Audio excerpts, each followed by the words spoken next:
It's a service we provide. You ever get the feeling that everything in America is completely fucked up? You know that feeling that the whole country is like 1 inch away from saying, that's it, forget it. Let's see. They twist around. Now look, here's a house full of bees. You think the honey badger cares? It doesn't give a shit. Listen, let's get one thing straight. Guns don't kill people. I do.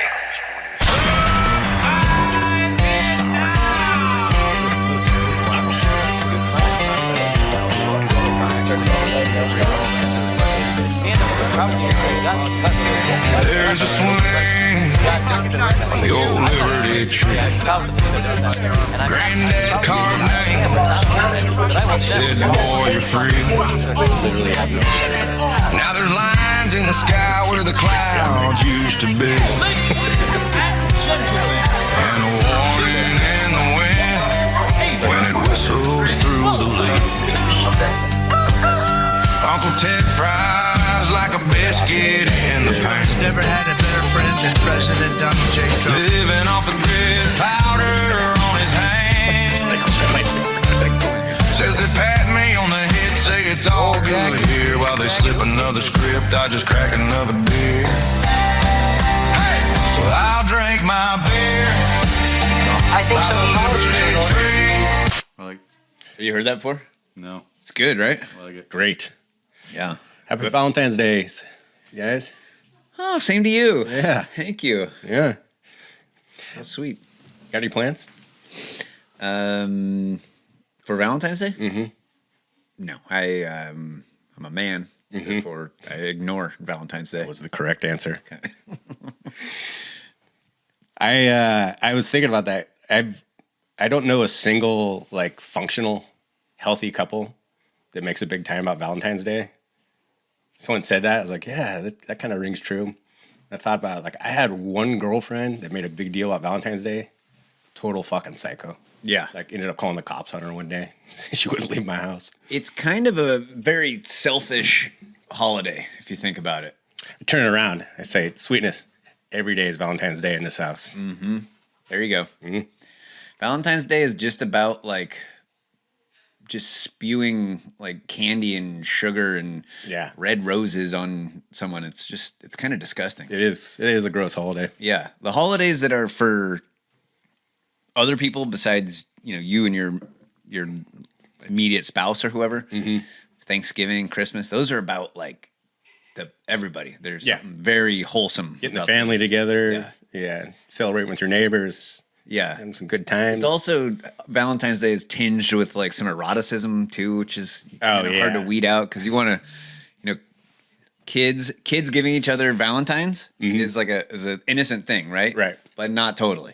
Yeah. Like, if I asked my son, like, hey, you giving any girls any Valentine's Day? Dad, shut up! I'm like, yeah, gross. Right, but if I had said, are you giving anyone, like, a Christmas card? Like, there wouldn't be that reaction, right? Yeah. So there is kind of a weirdness to it. Carlos, where you at on Valentine's Day? I don't know. My girlfriend's in Seattle, so it doesn't feel like That's whatever. I mean, I probably would have, like, maybe done something, just gone to dinner, I guess, but I don't know. Not normally, not a normal thing. Yeah. It's a new girlfriend, so I'm like, She didn't really care that much about it, too, which is fine. We're going to drive out to the coast for Valentine's Day. But gay to look for a new trailer. Okay, all right. I noticed your trailer is missing in the driveway. Yes. What'd you get for it?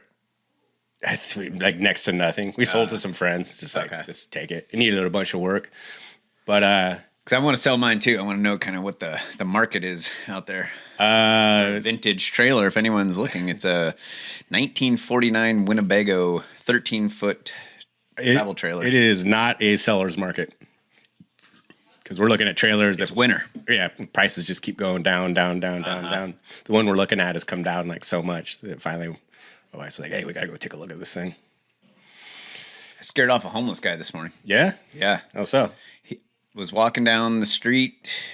You know how you can tell someone's homeless from like a mile away? Yes. There's just something off about the way they walk or the posture. Their clothes, There's even no house around them, lack of a house. And he was, but he was kind of borderline, but I could tell. There's just my spidey sense just tingled, and then he was walking in front of my neighbor's house across the street and like slowed down and was fully like checking out their front porch and walked up to their driveway, still checking out the house. He checked it out for so long that like I was like, all right, I'm gonna go out there, and it took me a minute to like find my slippers or whatever, and I made it outside. Finally, like get your body armor on. Yeah, exactly. Load the gun, and he didn't even really hear me come out. And I go, "Hey, what are you looking for?" And he goes, "Oh, nothing." Like that kind of homeless mumble. Yeah, and he just like kind of took off and bailed. I was like, "You motherfucker!" Good eye. Fully. Good eye. Like, scoping out Situational awareness. That's right. Hypervigilance. Yes. Hyperlocalism. To coin a term. To coin a term. How do you do hyperlocalism? I'm still trying to figure that out. So when I figured it out, I'll let you guys know. You have to do it on the internet, from what I understand. Mm-hmm. Which is kind of ironic. It's like cyber localism. Yeah. Would be a better term. Ooh, that should be your first post. Hyper cyber localism. So, because I've been working with like equipment all week. Yes. So I don't listen to podcasts, and where I'm working, because it's too loud. Yeah, and there's no phone reception anyway. Mm-hmm. So just pure anti-mimetic behavior all week, which has been great. And I had a funny thought pop in my head: is now that all the Epstein files are coming out. Mm-hmm. And we see correspondence between Bill Gates and Jeffrey Epstein, where he raw dogged a Russian prostitute. Yep. Got a venereal disease, gave it to his wife, and he was hitting up his buddy Jeff, like, you do me a solid and get me some penicillin, which he's going to slip into his wife's coffee. Preferably the odorless, tasteless variety. Yes, which I'm sure you have something like that on hand. And, no judgment. Every marriage has its challenges. Wow. The other night, we couldn't decide what to have for dinner. I mean, no one said relationships don't come with work. That's all I'm saying. Yeah. And so we got that going on. Same time, there's correspondence that Epstein and Bill Gates were going back and forth about a pandemic simulation, tabletop exercise, lockdowns, what we came to know as the COVID era. Mm-hmm. And I thought, like, wouldn't it be darkly hilarious if we realize pretty soon that 4 years of COVID, the school closures, the lockdowns, millions of businesses lost, bankruptcies, marriages failed, family members not talking to each other, depression, suicide, children screwed up from lack of loss of learning, socialism. 2 years for children. And it was sorry, I said lack of socialism. That was a Freudian slip there. Socialization. And it was all because the thing was staged so Bill Gates could get his wife to take a shot to cure her venereal disease. Dude. Yes, you might be right about that. And I thought, would you put that past him? This guy wants to block out the sun just to see what happens. Well, he doesn't mind turning the entire globe into an ice cube just because. Yeah, of course he would have done that. But then you really have to think, because I'm laughing to myself as I'm working. I'm like, God dang, that'd be funny. And I'm like, what would be your level of shock if that came to be true in like 3 weeks? Like, majority of people would go like, there you go. That is the problem. Moving on. That is the problem with the fire hose of just awful behavior that was getting sprayed on us right now. Yeah. What we're taking in with all this Jeffrey Epstein stuff. Yeah. I was just talking to Sean yesterday, and he was saying, like, how bad was it? Like, I've heard rumors about, like, eating babies and stuff. Was it that bad? Mm-hmm. And my reaction was kind of like, it doesn't really matter to me. I know that it was bad. It was really bad. Yeah. It wasn't just like 17-year-old girls that were voluntarily doing the thing they were doing. Like, it was worse than that. I don't need to just take in like every detailed bit of minutia about how bad it was. I just want to get to the stage where we're doing something about it. I want to talk about that today because this what you're talking about right now, because I've had conversations because it's been on my mind, and people that are kind of new to this whole thing we kind of hit on it last week a little bit, but I was like, you're missing the point. That's not what this is about. This is only part of this very larger thing that's going on, which we'll go through. But first, Podesta. That was the name I was trying to remember. Yeah, John Podesta. Yesterday. Yes. The gross shit that which one was in politics? John Podesta. But his brother is the one that's the art collector. Yeah, and they're both like heavily influenced in politics. And okay, well, their art his art is very graphic art of Disturbing. children being tortured. Yeah. And the whole child abuse system or culture that exists in our world is not limited to Jeffrey Epstein. No. He just is the most high profile one that's come out. But we have heard stories all over the world of this horrible stuff happening. There's even rumors that Erica Kirk is involved in this kind of stuff. So I'm glad there's someone out there that wants to get to the bottom of the minutia, because that's what we need in order to actually be able to feed these people into wood chippers. Mm-hmm. But I don't know. I'm in a different place with it. Like, I just want to know. I want to channel my inner James and talk about potential solutions. Okay. I have some ideas. Okay, good, because we will discuss. Good. You guys want to play a game? Love to. Carlos, up for a game? Let's do it. Okay. To set the table here, now we've often talked about that, how kind of disgusting that it's gotten that politics has invaded everything. Yes. Right? It's just it's the prism through which people take in the world around them. Right. And I think it's one of the worst things and it's that not society can do. And it's not a very nuanced look at politics either. Yeah. It's team sports. Right. Ride or die, blue no matter who. As if there were two teams, which we'll talk about today. Good. Because they're all on the list, as it turns out. Right. Yeah, I heard Dave Smith say something the other day. He was like, this two-party, he's like, we have a uniparty. It'd be great if we actually had a two-party system. Everyone's under the illusion that we have a two-party system. Yeah, there's one party. There's one party, and they're all on the Epstein list. Yeah. And I noticed it because when I was growing up, it was totally common to have like a mom that was a Democrat and a dad as a Republican. Mm-hmm. I was like, now you'd be shocked. You met someone recently and you were like, whoa, this is a standout. They'd be getting divorced. Yes. It's like, oh, that makes sense. Yeah. And you notice that it would creep in, this kind of political thing would creep into like every kind of little thing, right? You'd be reading a Rolling Stone music review. Yeah. He's like, Foo Fighters deliver another buzzsaw guitar riff, heavy, album made to perfection. It's a welcome relief in these political times. You're like, dude, can you just review the album? Like, that's all we need. We don't need this extra layer. Yeah. And people feel compelled to add it to like everything. Correct. And I'll skip to today, full on TDS, where it's just like, doesn't matter what you're talking about, it'll end up back here. Now it turns out that TDS is a two-way street, because we already knew the leftist Trump derangement syndrome. Now it's on the right too. Yes, reverse Trump derangement. Yeah, these are the guys going like, no, dude, it's 40 chess. He's got this whole thing figured out, and we do need to bomb those boats. You know what I mean? Like all the it's just so predictable and boring. Like we said, everything's a Rorschach test. It's like I already know what you're gonna say. I already know what you're gonna say. It's like I don't need to hear it. Like I can guess with frightening accuracy. What's about to come out of your mouth about situation X. You know what I mean? And there's a new one like every week. Okay. Now, we also talked about how the media and political class are so wildly disconnected from everyday just working people, right? Yeah. All of us that get up and go to work every morning, and to watch... All of us that don't have money in the stock market. Yes. Don't care how well the Dow Jones is doing, for example.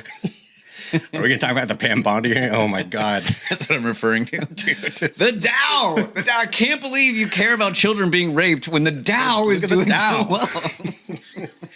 Which, the point has been brought up. Actually, that's a perfect example. It's like, that can't be your answer to this. Because if you're trying to speak to a televised congressional hearing, how many people have a bunch of money in the stock market or pay attention to the S&P or the Dow? It's a minority of Americans. Yes. It's like, dude, I'm just trying to pay my mortgage here. Like, that's what I'm concentrating on.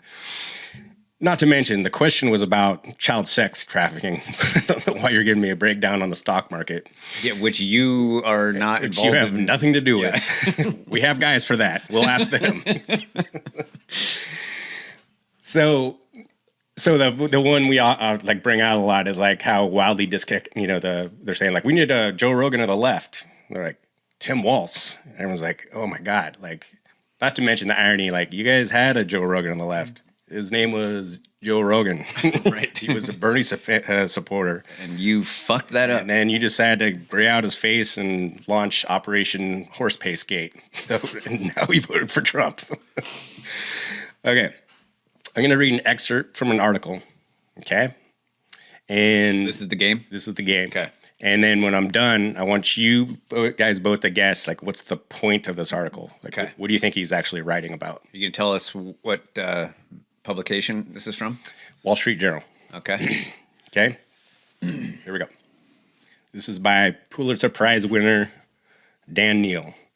Russell Crowe's portrayal of Nazi leader Hermann Goering in the film Nuremberg is brilliant yet incomplete.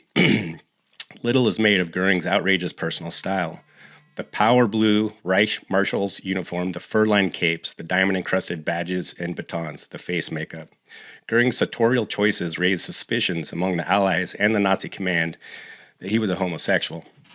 A later generation of sociologists might have diagnosed Goering's martial flamboyance Homeovestism, that is exaggerated and often impractical gender-normative dresser behavior intended to signal elite social status. Although the term is clinically obsolete, examples of peacocking are as close as the nearest bejeweled Patek Philippe. Sterling silver rodeo belt buckle or jumped-up gold-plated pickup. Indeed, there are many examples of behavior intended to signal elite social status. What's he writing about? I'm gonna go. You want to go first? You got an idea? I don't think I want to. Okay. I'm gonna go. He's writing about dudes with jacked up pickup trucks. Holy shit! This is Dan Neal's review of the 2026 Ford F-250 diesel. Yes! Dude, well done. Oh my god! I'm so glad I didn't go first. That was impressive. Wow. Yeah. That is weird. Yeah. That passes as journalism these days. That's the elite Wall Street Journal. The media elite writing to the guy like, I need a new truck for work. He thinks he's going to read that and go like, I didn't think of it like that. That's really interesting. I guess I'm going Cybertruck after I've read that article. Oh, shit. I can't get one of those either. Right. I guess I'll just take the bus. I had to keep double checking this. I was like, this is a truck review? Wow. Going to the top. It also kind of shows this guy won a Pulitzer Prize, whether it's a Nobel Peace Prize, the Pulitzer, a Grammy, an Emmy. Like, these are all just activist organizations. They're never about whatever art or writing or whatever it is. That's true. Every mainstream or corporate media source is a activist arm of the Uniparty. Mm-hmm. Yeah. And even Fox News, which was supposed to be like contrary to all the other ones, it is not. Like, you look at their body of work, it differs in that 3x5 index card of allowable opinion. Yes. Right. That's it. But it'll never, ever go outside of that. No Epstein files, wall to wall, Nancy Guthrie case all week. Mm-hmm. Like, this is not news. I don't need to know this. It's all the part of the same institution. And they will jump on board with bashing anyone that is an enemy of Trump. Right. It's a reflection of just politics in general. It's like they're going to argue in this little tiny Overton window. There's nothing on the outside of that. The same way that Democrats and Republicans debate on cable news. Like, they're both, either way, we're going to bomb that country. Like, why are we listening to these people? Right. That's good. I can't believe you got that. What was that last line that he said? He threw out pickup truck, and I was like, that doesn't fit. That must be what it did. Did you watch Super Bowl? I think last time we talked, you were. I saw like 10 minutes of it, and I saw the halftime show. Oh, you did? Yes. Good. I was mostly paying attention. I haven't sat down and watched a cable TV show. I guess that's what that is, yeah? It is. And with like commercials and stuff like that? It's a cable TV show. Yeah. Yeah. I was kind of fascinated by the commercials. Okay, good. I want to talk about the commercials. Creepy shit in there. Dude, I have 3 commercials that I'm going to play for you guys that are fucking wild. Yeah. But before Also, I do, you've always said and that the NFL hates their fans. Yes. And it finally hit me. I was like, dude, I know what you're talking about. Yes. It's like, who is this for? It's not just the NFL, though. The NBA hates their fans. Yeah. The NHL is better, but they hate their fans, too. They're trying to appeal to the lowest common denominator, which is not who the fans are. The fans are a specific group of people that remember the NBA when fights would break out all the time. When fouls were actual, like, fouls. People didn't dive. That Instagram that you sent me on the guy was saying that I think LeBron James is better than Michael Jordan was. And the dude that he was talking to was like, dude, all he had to say was the first line. He goes, did you ever see Michael Jordan flop? Like, fucking mic drop right there. Like, flopping is a huge part of the NBA today. Is it? To an old NBA fan from the 80s and 90s, that's just like an insult. It's disgraceful. Yeah. Like, they were tough. It was a tough sport back then. There's a bunch of run our tests. Yes. Yeah, Dennis Rodman. Yeah.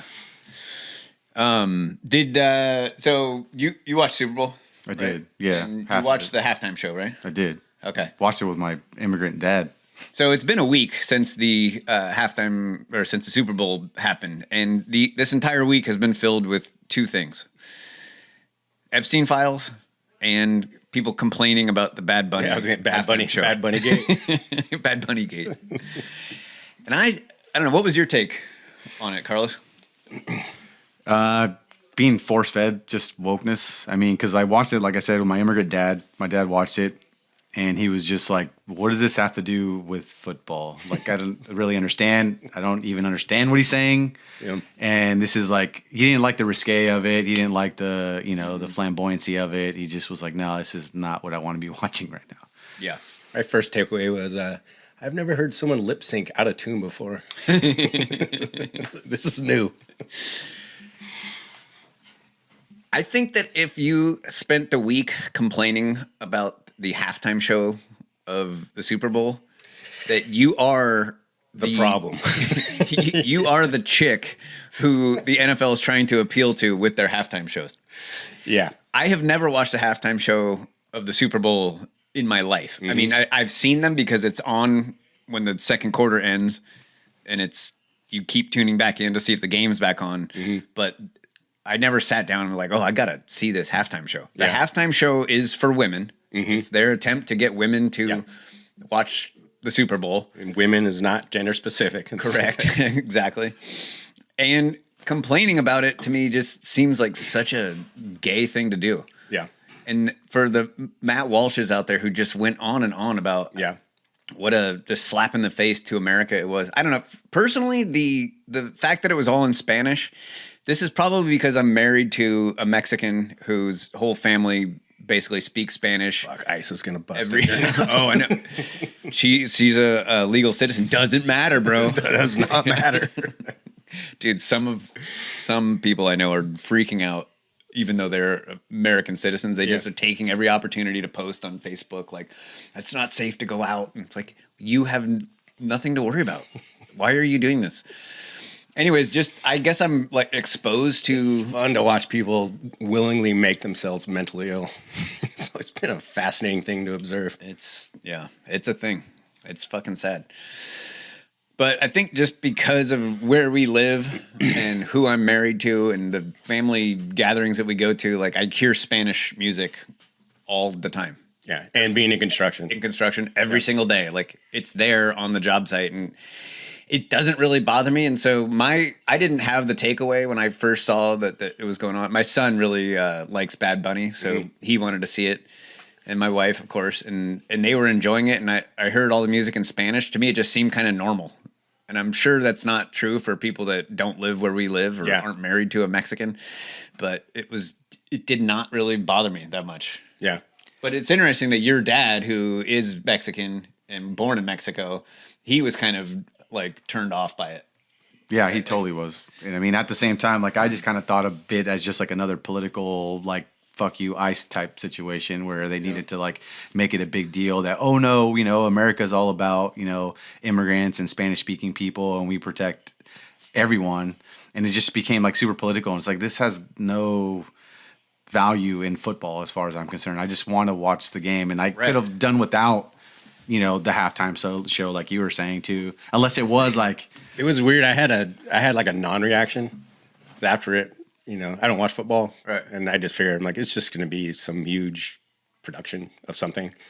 And we watch it. My wife's like, what do you think of that? I was like, I didn't. Right. I was thinking about other things. I was totally spaced out. I don't think there's ever been a single halftime show that added to my enjoyment of the football game. That just doesn't exist. There was one.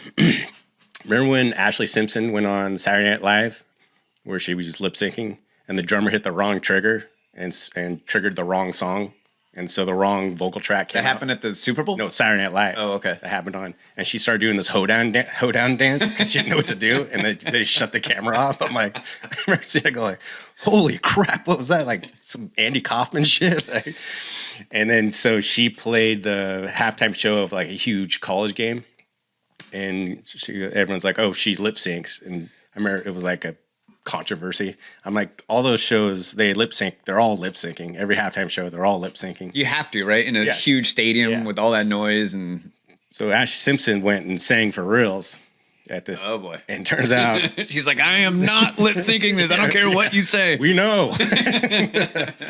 And it was 60,000 people all in unison booing. Okay, now that would add to that was a great show. Of the game. Yeah, that's all I watched. I was like, I'm not need to watch the game. I feel the same way. Like for people that flipped over to YouTube to watch the Kid Rock halftime. Mm-hmm. Like, what are you doing? Yeah, like this is not manly behavior. It was just the political thing where you're being like force fed a genre to people that aren't really interested in the genre while they're watching a football game. Like it's just like they wanted something that kind of catered towards like an American football game, and that's what it was. Just like a counter reaction to it. It was. I think the halftime show has become, because I remember watching football like years and years ago. Halftime was always like when you made your beer run. Right. It's like, I'm not going to watch this. Do the dishes or chores But it's become, I think they try to make it kind of have some kind of edge or controversy. Mm-hmm. Probably beginning with Janet Jackson's nipple. You know what I mean? That was accidental, Matt. Oh, right. Her accidental nipple showing. And they realized like we can make this part of the production, part of the TV show. And this will be our chance, like you were saying, which I believe to be true, is like this is our chance to rope in people who don't regularly watch football. Exactly. So it's all a TV show. Yes. Yeah, but if you don't like it, just click the button. The hypocrisy of the thing, though, like the same people that didn't like the nipple slip and they were all arms at the nipple slip were totally fine with two guys grinding on the halftime show this year. So. Yeah, well, we're leaving out the variable that our culture has completely plummeted into the ground since then. So, I mean, my 12-year-old can see nipples on my phone if he grabs it without me looking. So that's just where we're at. Yeah. Yeah, you got to fix that. It was a little hilarious and petty to watch all these neocon kind of influencers spend 5 to 6 days talking about the halftime show. It's like, dude, just don't watch it. Men watch football for the football, and that's it. Mm-hmm. They don't go and complain about the halftime show. Yeah. That's for your wife. Okay, if she's complaining about it, I'll listen. Well, that's what broads do. Not very closely, but I allow her to speak. All right, so there were some disturbing commercials during the Super Bowl too that I think we should talk about. This first one is from Alexa. Alexa, the home virtual surveillance device assistant. Shit, there it is. Okay. All right, did you see this? No, I'll play it. Is the meeting set? I got you, Elsa. And your car will be here in 5. Perfect. So look at this little beauty I found in the garden. Nice snake, Chris. Hey, whoa, what is that? Our new Alexa Plus. That she's not living here. That is full-on AI. One minute we're all buddies, then the next minute she's trying to kill us. Now, Chris, how exactly would I do that? A million different ways. Maybe I'm taking out the The trash. door's jammed. Take a closer look while I pull up a tutorial. A little to the left. You're a widow. Right. Okay, what if I'm just chilling in the pool? Looks like rain. I think I'll close the pool cover. Hold your breath, Chris. The cover starts creeping over. Super scary. All right, what about this? Watching my favorite TV show. You're gonna die when you see what I got you.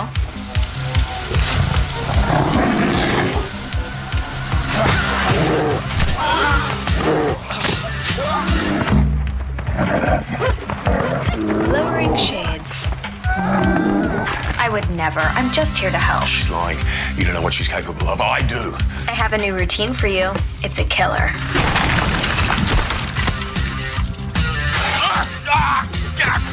Ooh, it's chilly in here. Let me light a fire. Dead. Elsa, your car is here. Get out while you can. You crazy. I gotta go. Love you. You seem tense, Chris. How about I book you a massage and a cinnamon scrub? Wait, you can do that? I do love a cinnamon scrub. There's some nice little predictive programming. Exactly, dude. Exactly what I thought. I was watching that. I was like, what the fuck?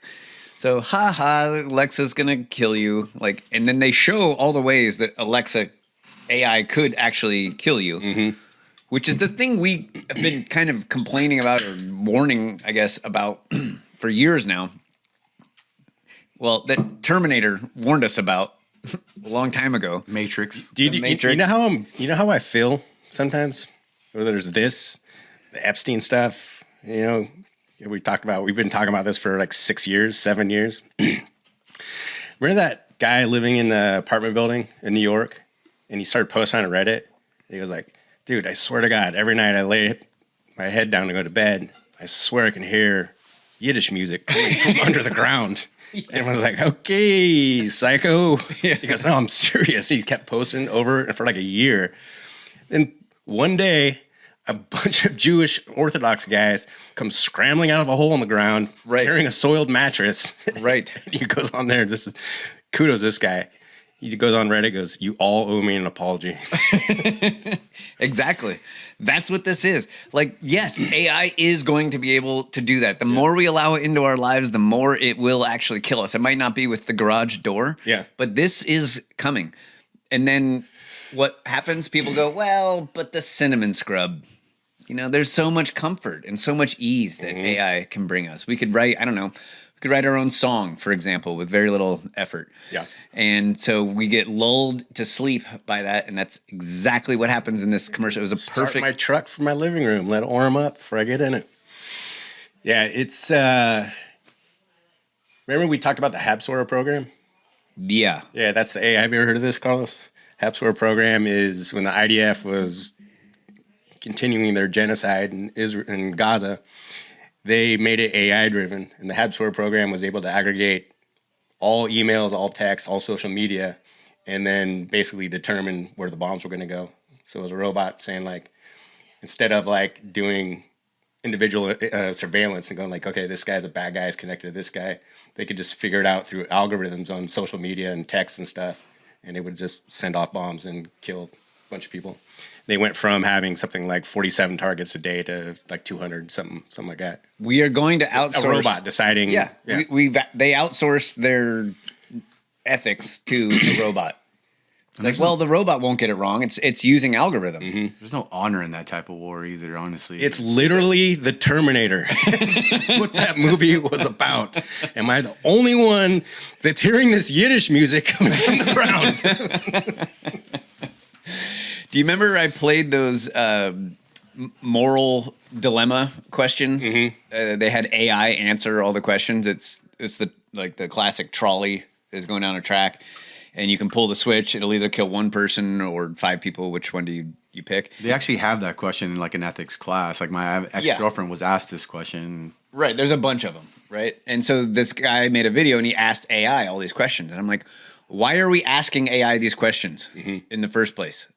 Like, This video is just showing us that, see, it is possible to outsource your ethics to a robot. And then you didn't kill those people in Gaza. Yeah. A robot did it.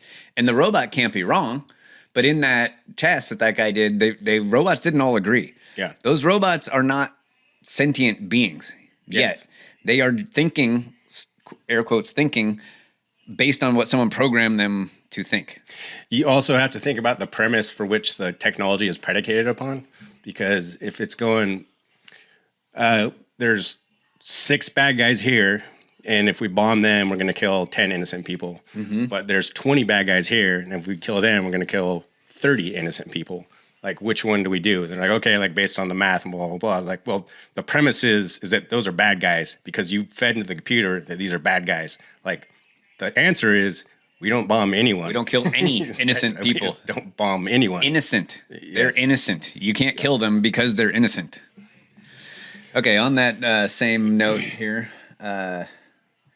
this was by far the creepiest fucking commercial that was played during the Super Bowl. This is Milo. Pets are family. But every year, 10 million go missing. And the way we look for them hasn't changed in years. Until now.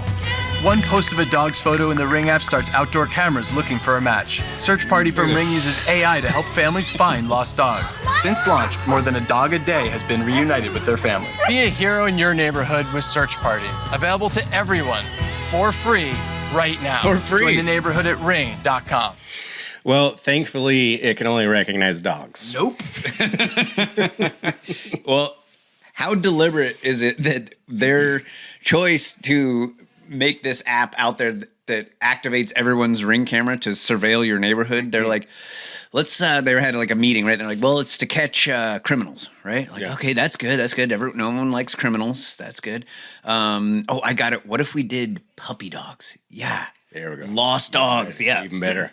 That commercial is going to have a little girl being reunited with Milo, and it's going to be so happy. It's going to melt people's hearts. Well, guess what? There's actually a major backlash against Oh, really? Yeah. So Ring's Super Bowl ad revealed how comfortable and uncomfortable we've become with AI surveillance. This is by Tim McMillan. For millions of people, the Super Bowl has long been more... God, it's just like every fucking recipe. Can you just get to the goddamn point? Do you have to give us this like long backstory about the ingredients that are involved? I don't know about you guys, but I've always loved tuna casserole. I remember my grandma making tuna casserole in the back of the kitchen in summer days. I just need to know what kind of cheese to use. All right. So when Ring Super... I'm skipping down. When Ring Super Bowl LX, that's 60? Commercial aired promising to harness artificial intelligence to help reunite lost dogs with their owners, the expectation was a feel-good moment perfectly calibrated for that high-profile stage. What followed was something very different, an outpouring of discomfort and even alarm that transformed one of the year's most watched ads into a lightning rod for debate over privacy, surveillance, and the role of AI in everyday life. So, thank God it had that effect. The only thing that article's missing is blank at blank clapped back on Twitter. Here's an article about what some guy wrote on Twitter. Actually, that was the next line. Oh, right. Yeah. Just stop short. Dude, we're about 1,000 today. My wife, that commercial came on, my wife was watching, and her instant reaction was, oh, hell no.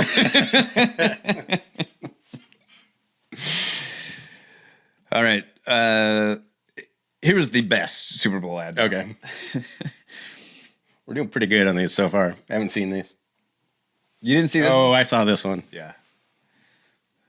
I had to share this one with you guys. Bro, look at this. Did you see that? Should we tell him? So bad. Oh my gosh. That's not funny. Stop. Do not listen to that. Thank you, man.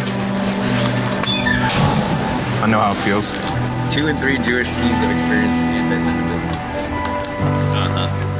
And the black dude knows how it feels because apparently he's Jewish too, I'm guessing. What does that mean? I did catch that as well, that it had to feel a black kid that came over and was like, I got you, bro. Yeah. I like this commercial because it's like certain movies. If you only play the first half, completely different message. It just, the sticker on his back says dirty Jew. Like, come on. Really? Brought to you by Pfizer. What the fuck was exactly, dude? I am 100% certain that never happened. That's never happened in any school anywhere. No one has ever put a dirty Jew sticker on the back of on someone's backpack. I mean, maybe like years and years ago, but like nothing even close to that now. No, I don't even think they even know what that. No one would even thought of this day and age would even know to say that. I grew up in Maryland. I went to school with a lot of kids that were Jewish. It was basically Jewish supremacy in my school. Like the Jews were like in control. There weren't very many of them. There was no anti-Semitism. That was a long time ago, but I'm just saying, like, I don't think that ever happened. You know who made that ad? Mel Brooks.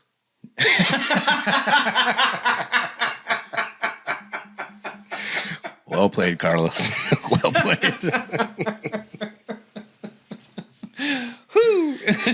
That's good. No, Robert Kraft, owner of the Patriots. Yeah. And is he the foot guy? Or is that he's from the Jets? The guy had a foot fetish? Robert Kraft liked hand jobs, right? Seen the Epstein files? I don't know. No, I think they both. I think the coach for the Jets had like some weird foot fetish thing.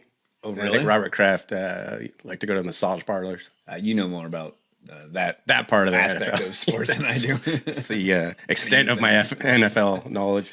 All right, here's Robert Kraft talking about that commercial. Beyond football. I think what happened when the war in Gaza started, things were really getting better. Really? So before the war in Gaza, things were looking pretty good for the Jews. Huh, that's interesting. Since that war has gone on, what's happening there has increased the hatred. He calls it a setback from... How could that be? What is that on the screen that just froze? I don't think that was part of the Super Bowl commercial. Okay. But, I mean, it might as well have been dirty Jew, and then they flash the outside of the school, and there's a burning swastika on the lawn. Yeah. Fascinating that all of this hatred came after they started bombing the shit out of Gaza. Yeah, it's almost like those two things are connected. Couldn't be. Yeah. I think that's what he's trying to say there. Hey, so while we're on the subject, want to play another game? I do. Okay, you guys both, right? Yeah, you have to answer this. This one's easy. This is called mainstream media math. Okay. I want to talk about equations later because what started this process was Lawrence Krauss and trying to figure out the equation of getting Joe Rogan to dinner. Joe Rogan didn't want to go because they're sexual degenerates. And then he added the variable of like, what if I brought Woody Allen? Okay, call me when the acid wears off. Okay.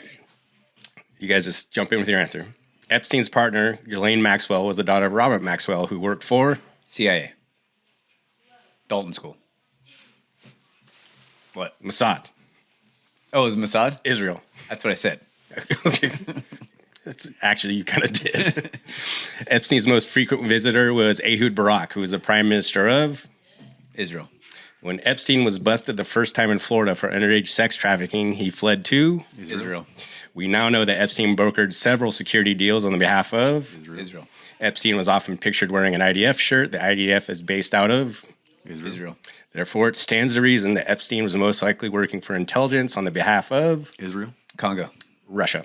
Of course. Dang. Yes. It's the Madam Mouth, the old Clintonometry. Obviously. Obviously. That's what we're being told. He was a Russian intelligence agent. We're being told that. We're being told that by Israel. So I want to talk about carcinization. Okay. But can we take a quick break first? You know what? Hold on. Say something witty while I pull up more of our sweet AI break music. I'm not looking forward to driving to the coast, but I am grateful that my wife neither likes to celebrate Valentine's Day. So, and we're going to look at a trailer.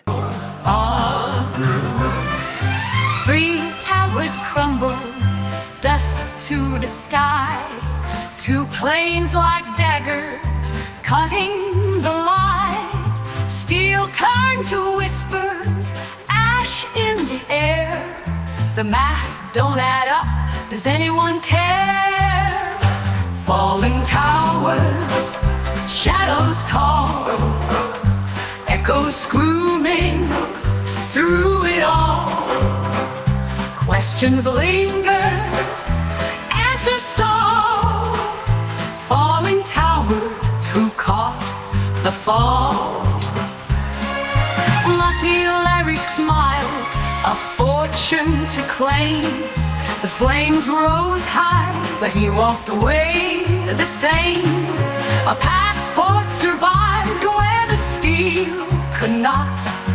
Truth is a maze tangled in the plot. Smoke can be erased, a magician's hand.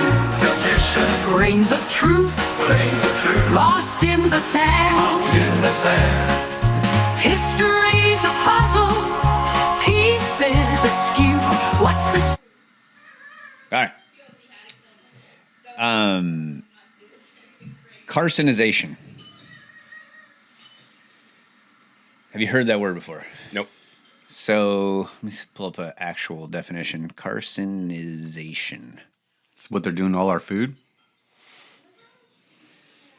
That's the second new word I've learned today. It was Homeovestism from the F-250 review. Yeah.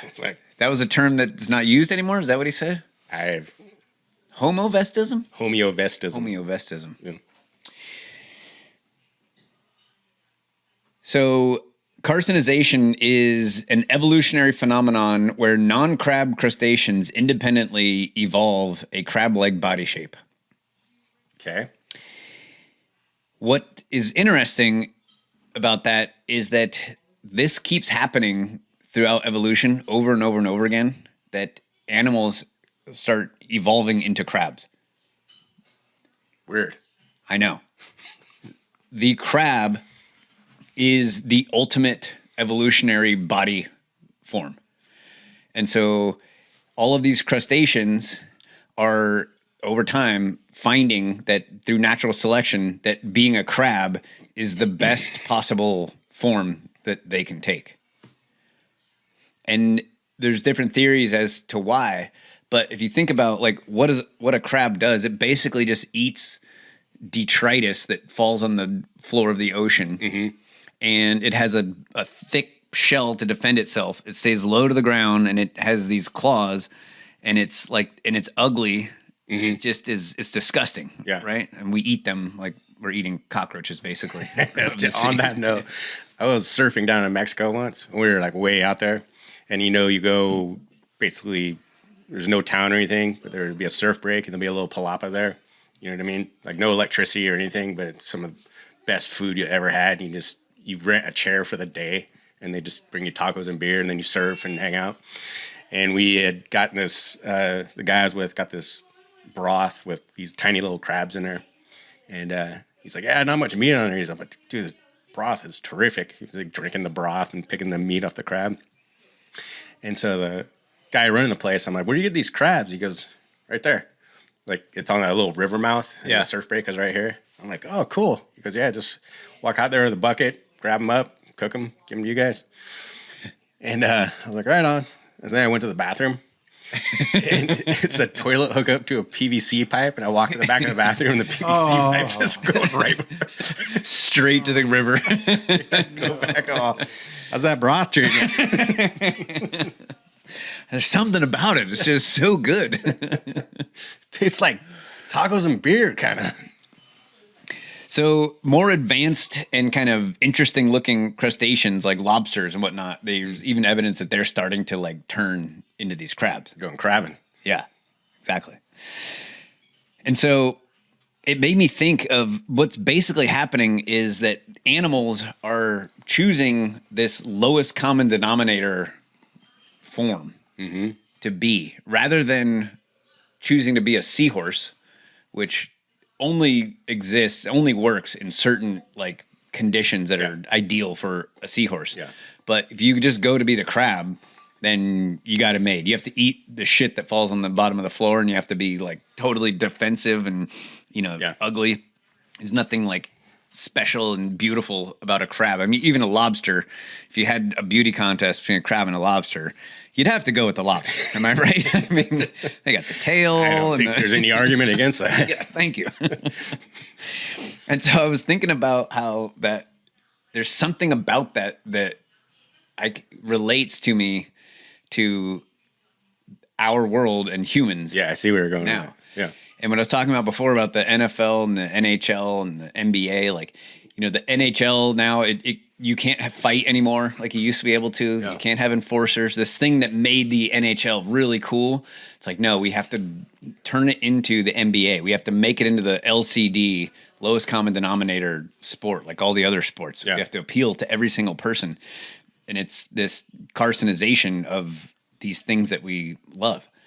And the government restriction that has grown and grown and grown since the founding of our country, I feel like has had the same effect on our economy and our productivity. We used to like really reach for the stars with the things that we made in the United States. You think about the way cars used to look. Yeah. Cars were awesome. The 57 Chevy had those big fins on the back. Like it looked like whoever designed it had a lot of fun designing it. Yeah. Now every single car looks the same. Right. You can't tell if it's a Toyota or a Honda or a Nissan. It's just like, and the colors are all the same. Like homogenous now. Yeah. And it's this carcinization of our culture. It's like a evolutionary UBI. Music's the same way. Yeah.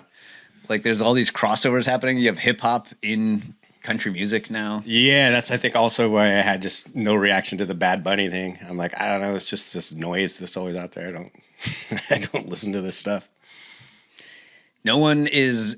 It's like I couldn't even tell you what kind of music that was.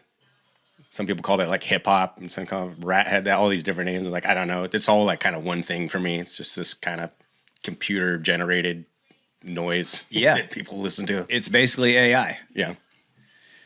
AI is having that effect. Like if you want to find something on the internet now, you can't search for anything without just getting the AI result, and you're like, oh, that's the result. Yeah. I'm just going to take the detritus that falls down through the internet and just serve to me on a plate. And he killed himself. Right. There it is. But it's more than just like, I think there's something just in nature that goes that way. Mm-hmm. Like you had this brief moment where the United States was this awesome rejection of tyranny and freedom and liberty flourished here. But just the natural kind of degradation of everything around you, like the chaos that like ensues and everything just kind of starts to fall apart. It all just ends up like whittling its way down into this crab-like formation. Mm-hmm. It takes like real genius and real effort from people to break out of that. Yeah. And in the world that we live in now, like we are so handcuffed. We can't do anything without the permission from our government. But you never lose your dog. Exactly. And so the things that are going on right now with Epstein, I'm going to tie this to Epstein. I have no plans today. Is a moment where everything feels like it's coming to a head with this political system that we have adopted, because everyone that's in power seems implicated in the very worst thing that any of us can possibly imagine. Mm-hmm. Even worse than we can imagine. Like there's surprises coming out of the Epstein files. Dude, when I say even worse, Jake, you there? Yep. So, we did, you can go to the Epstein files and type in a keyword and it'll bring up all the files with that word in there. And the guy did it with pizza. Right. He goes, okay, why would the word pizza be in there 911 times? You can do it with the word jerky too. I don't know if you've looked into this. Yep. Good God. Do you know about this, Carlos? Are you? Do you have an idea what I'm just jerky saying, means? We've done multiple episodes on cannibalism as a joke. And once again, just like Booster Rage, there we go. It all comes back to cannibalism. Yep. There's a kind of a interesting bipartisan will right now to get to the bottom of the Epstein files. And you could easily say that the Democrats who are grilling Pam Bondi, they're doing it about the Dow, right? About what she did to make the Dow so great. You could easily just look at that and say, well, they're just wanting to get Trump, with this, right? Which they are, but it's a very surface level kind of thing. Yeah, but there is a will amongst, the politicians are one thing, but the people on the street now are really curious about what's in those Epstein files. And the people who... Finally. Yes. So the people who used to think you were crazy back in 2017 when you... Or last year. when you would bring up the Epstein files, I can kind of cut them some slack. Mm-hmm. Oh, yeah. Because Epstein came out right when Donald Trump was elected president, and he got elected thanks to social media, basically, right? Twitter. Right.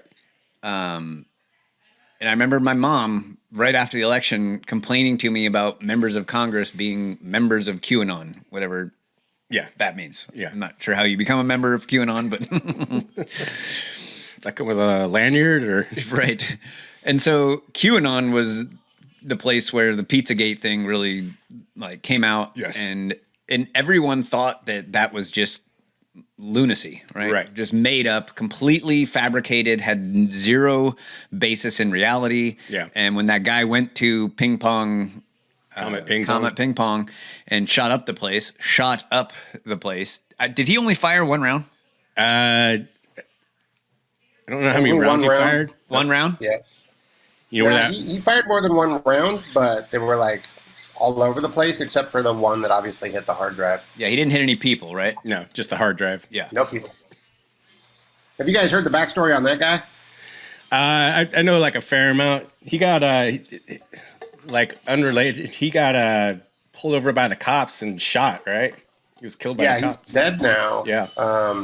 The guy, it turns out, was an aspiring actor. He's in the International Movie Database and all this stuff. So cutting it out, it's more and more starting to look like he was a dude that was selected to go do an acting gig that was like, hey, you're going to end up doing some time, but we're going to make it worth your while, but go here, behave this way, do this exact thing. I got a hard time believing that he was the one that actually shot the hard drive, personally, but he got unalived recently in a traffic stop. So sounds like, the conspiracy theory guy here is going to say they, quotes, picked this dude who had some acting experience to go act like a crazy person at this place that was pretty high profile at the time, be a crazy person. He was quoted as saying stuff like, I can't believe it's all fake. None of it's real. I thought it was real. Yeah, so I saw that. Playing it up.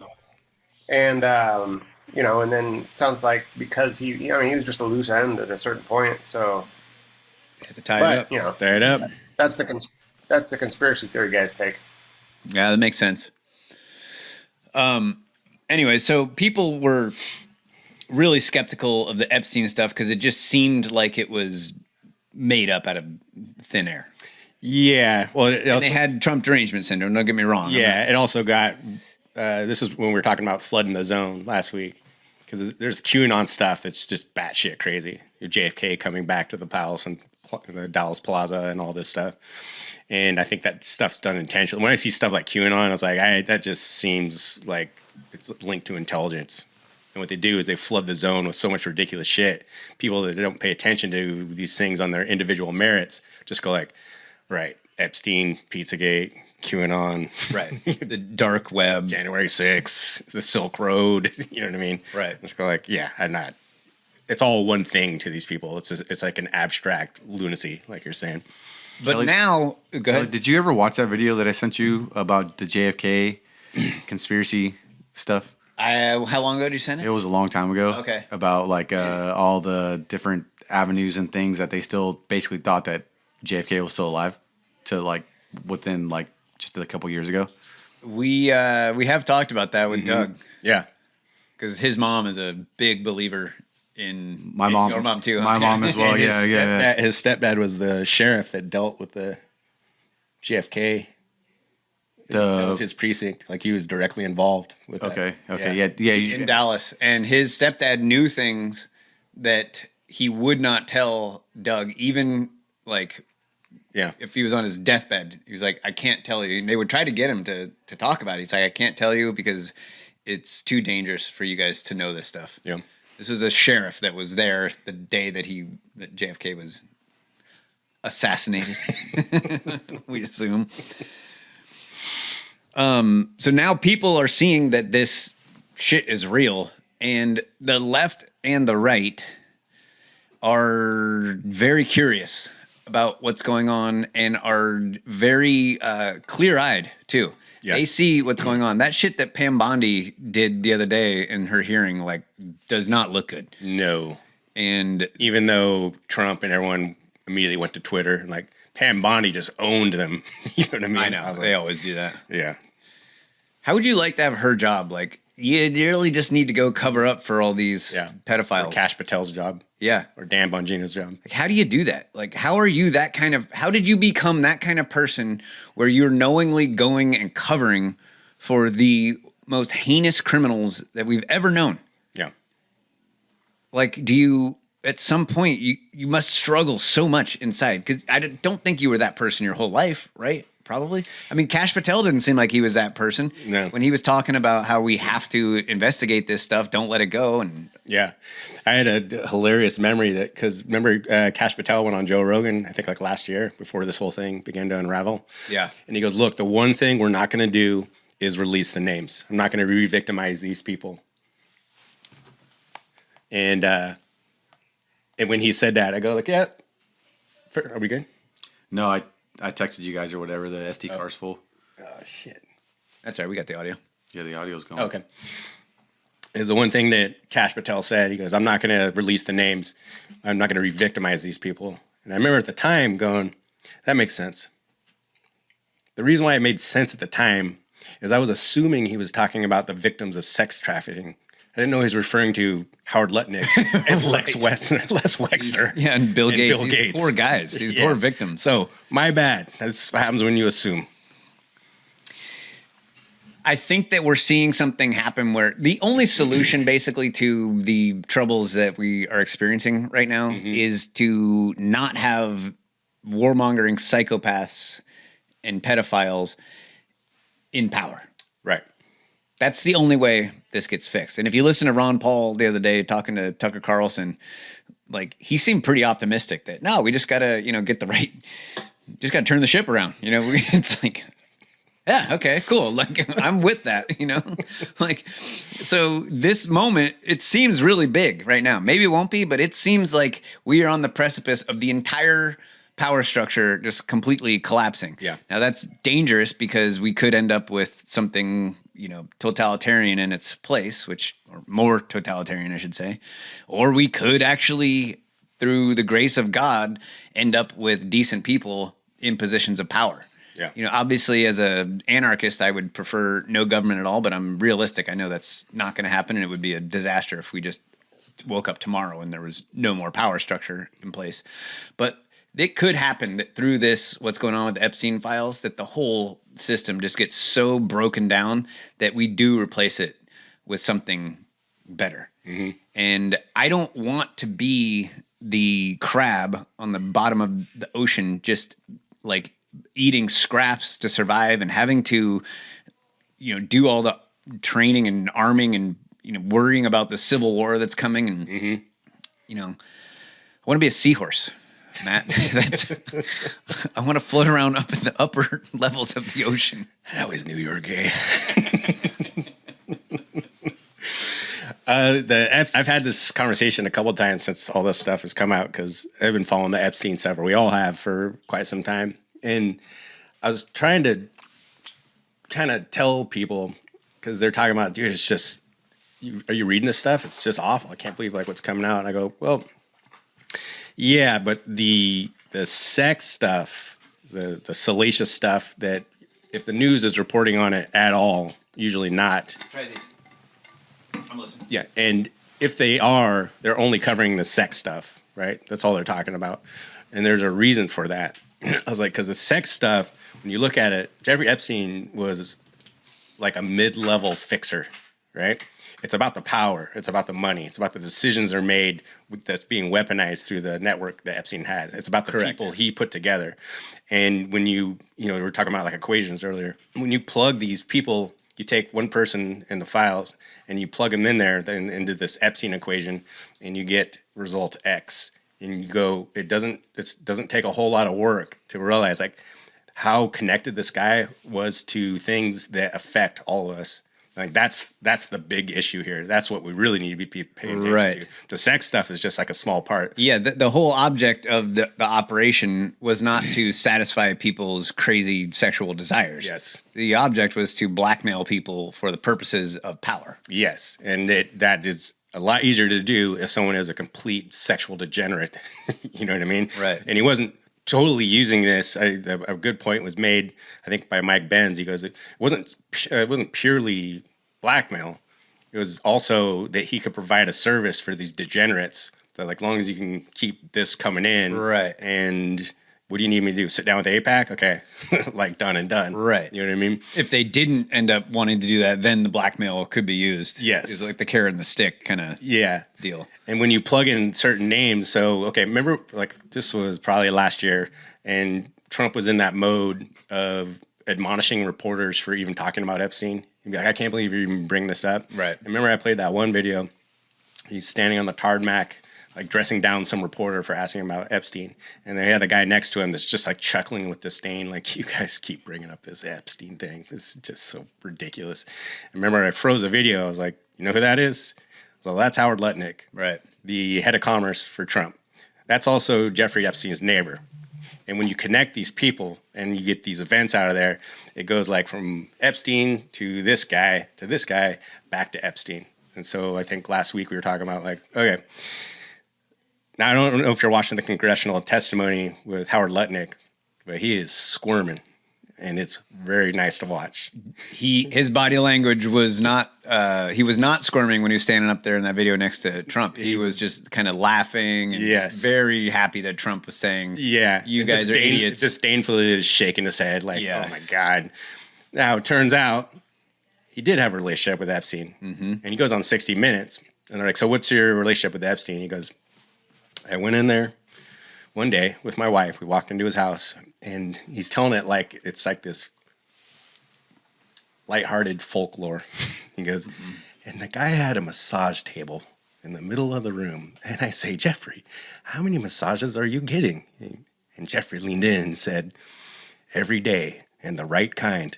And I looked to my wife and I said, I'm sorry, we have to go. And my wife and I said, we will never deal with that man again. And then the Epstein files come out, and he's fucking all over him. Yep. So, including being on his yacht and emailing him, going, "Hey, what's the coordinates? What's the coordinates for Epstein Island? We're gonna just pop over there and have lunch with you." Right. And so now he's getting asked about that. Okay, this is funny because when someone's full of shit, they start to kind of pepper in these kind of things that will like improve your character the way you're talking about. Right. Like one thing, remember that guy who's like this Asian dude, random Asian dude in Minnesota? And he was driving a Prius, and his story was his Prius just fucking went ape shit and had a mind of its own and plowed into a crowd of people and killed them. And his lawyer was giving a speech, and he kept saying like the guy was on his way to church, right? And his car went haywire. This guy is just a church going, blah blah blah. Mm-hmm. And while he's on his way to church, and I'm like, dude, whether he was on his way to church or the meeting of the Juggalos, like that's not what we're talking about, right? Like. We're talking about him plowing into people. Like, we got to decide, like, we got to figure out, was this intentional? Was it accidental? Did the car go haywire? Like, that's what we're talking about. Stop telling me that he went to church. He does the same thing. He goes, because now he's busted. They're like, so turns out you've been emailing him. This is after Epstein was busted in Florida for sex with an underage girl. Continued contact with him. Hit him up in an email like, hey, I want to swing my yacht by real quick to this island out in the middle of nowhere so we can have lunch. And he goes, well, because I'm hungry. Boy, am I hungry. Yeah. Let's go stop at an island in the middle of nowhere for lunch. And he kept saying his testimony. He goes, I was with my kids. I was with my kids and my wife. It was a family vacation, and I had my kids with me. I had all 3 of my kids with me, and the nanny, because we had the kids, nannies. and the nannies, because if you have kids, you need the nannies. And we were going to have lunch, and we had the kids with us. I go like, I got it. And then, but then you go, wait a second. Okay, so let's say we finish this podcast. You, for some reason, walk into my kitchen, get plowed fucking drunk, and then get in your truck. You get pulled over, caught, and you're obviously drunk. Right? Mm-hmm. You're in trouble. Yeah. DUI. Right. Now, are the penalties for that DUI going to be more severe if you have a kid with you? Yes. Why? Because you're endangering that child. You're endangering a child. Okay. Lutnick trying to absolve this character of this. Saying I had my kids with me at Epstein Island. I'm like, he goes, it's very clear there's nothing nefarious going on. I'm like, not only is that not clear, you just made it way worse. And you knew there was something nefarious going on when you saw the massage table in his apartment. And then you decided to take your kids to his island. 15 years before that. It's hilarious. And so, but then you see the connection. And you're like, okay, so now we have a connection between Les Wexner and Jeffrey Epstein. And then, what do we call him? Lucky Howard Lutnick. Mm-hmm. Because why? Because he was at the Twin Towers? Is that because he missed the morning of work on 9/11 to drive his kids to school, as most multi-billionaires do? Didn't he have an insurance policy or something on the? That was. You guys are missing Larry Silverstein. That's Lucky Larry Silverstein. I get my Lucky Larrys mixed up. Yes. And so, inspired by the events of 9/11, he starts a children's charity with the Dork of Yutches, Sarah Ferguson. The Dork of Yutches? The York of Duchess. The Duke? No, it's a woman. Sarah. You said the Dork. Another Freudian slip. The Duchess of York. The Duchess of York. Thank you. Whatever. Whale penis of York. Who won the war? Huh? I don't have to remember the shit. And so he starts a children's charity with Fergie, who is married to Prince Andrew. Now, see, it comes back to Jeffrey Epstein. Prince Andrew, very well known to be attending Epstein's parties and going to the island. Do you remember his excuse? No. Because one of the victims came out and said, like, I just remember looking up and it was Prince Andrew soaked in sweat on top of me. Right. And he gives an interview, goes, well, it couldn't have been me. It was probably someone that looked like me, but again, pepper it with your character. I don't sweat because of my service in the Falkland Islands. Okay. Aside from you sweating right now as you're giving this interview. I didn't sweat. Now I do sweat again. I do sweat. But during that one brief window. And also, news to me, they took British royal kids and put them on the front lines during combat in the Falklands. Right. And then, okay, so another name that came up was Les Wexner. Mm-hmm. We know about him. And this is where it gets connected to this is the stuff to pay attention to. Right. The sex thing is only a small part. Right. Now, as it turns out, the reason why Jeffrey Epstein lived in that penthouse, which was the most valuable piece of real estate in Manhattan at that time, was given to him by Les Wexner. Mm-hmm. And then Les Wexner gave him power of attorney for his multi-billionaire empire. Yeah. He made the most of his money from Victoria's Secret. It's interesting when you follow people, these rich elites, and their philanthropy. Mm-hmm. It's very little of it seems to go to fighting malaria. It's always children's charities or very, very, very young models and things like that. Yep. And you go okay, so Les Wexner and, Epstein has power of attorney over his entire empire. Oh, and also gave him this house. So that's how connected him to Howard Lutnick. And Les Wexner, if you look at what he was involved in, have you heard Southern Air Transport? Yep. It was basically the planes used to take arms to Iran, which Israel middled through there. And they take the money and give it to the Contras in Nicaragua so that the right-wing rebels could fight the Sandinistas. And the guy that that brokered the deal, Adnan Khashoggi, who was a Saudi arms dealer, he's the guy that brokered everything before Iran-Contra fell apart. What happened is a plane was shot down over Nicaragua, a Southern Air Transport plane. The pilot survived, and everyone go like, what's this airline?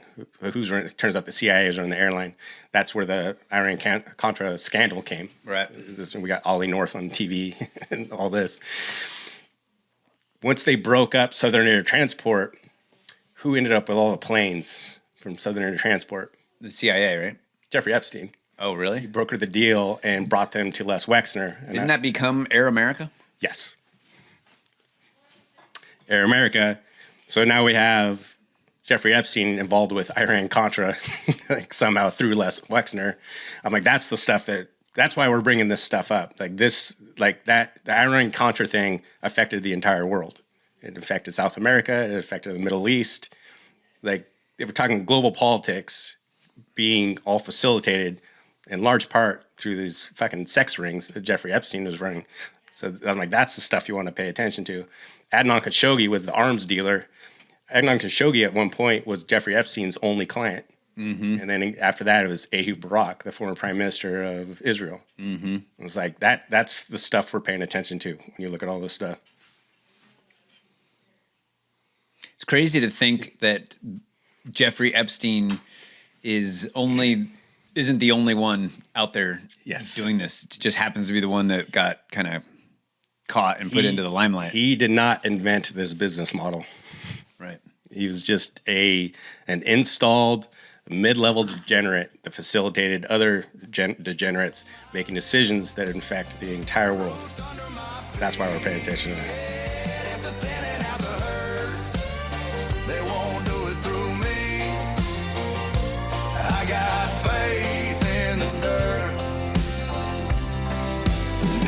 This liberty true.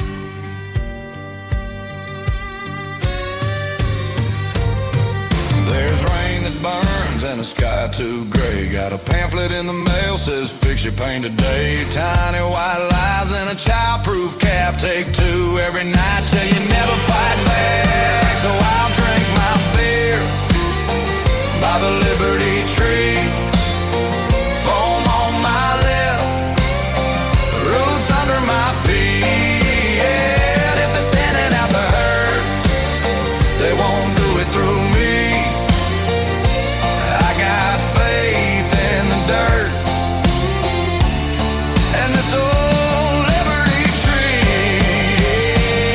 If they salt the clouds, if they sell our cure, I'll be right here where the ground stays pure. Raise one more bottle to the one still free. Come sit by the Liberty Tree. Oh yeah, we'll drink our beer by the Liberty Tree.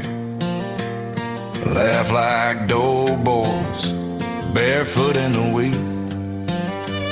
If they're thinning out the herd, they won't do it through me.